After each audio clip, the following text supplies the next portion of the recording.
Connu sous l'appellation du salon présidentiel, ce patrimoine d'accueil a été cédé officiellement au ministère des Affaires étrangères et était devenu le salon diplomatique confié à la direction du protocole d'État pour sa gestion depuis 2011.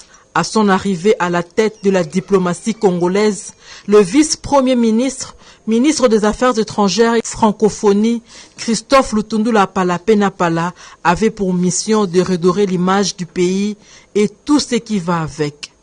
Porte d'entrée et de sortie, pour différentes personnalités, le salon diplomatique est resté dans le viseur du vice-premier ministre, ministre des Affaires étrangères et francophonie, Christophe Lutundula Palapena-Pala. Aujourd'hui, l'infrastructure est moderne et prête. Tout a été mis en œuvre pour rendre joli ce salon qui est appelé à recevoir les personnalités étrangères et du pays. Et de manière générale, se dit diplomatique. Et donc le salon est réservé en priorité aux diplomates, aux représentants des pays étrangers dans notre pays, aux diplomates au sens large du terme aussi, aux officiels étrangers, invités du chef de l'État. C'est réservé également aussi à ceux qui participent à l'action diplomatique de notre pays. Les travaux ont duré 4 mois et exécutés par l'entreprise Fourniture et Plus pour Kinshasa, qui s'apprête à accueillir le 9e jeu de la francophonie. Ces salons honorent les hôtes.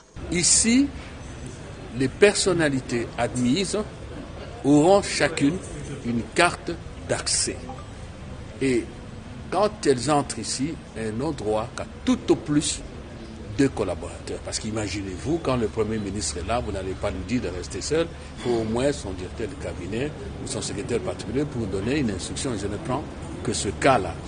Et pour les autres aussi, même ceux qui payent, la réservation du salon diplomatique doit se faire au moins 48 heures avant.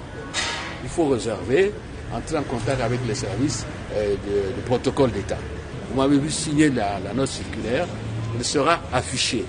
Et nous nous adressons à tous les compatriotes qui ont des charges publiques.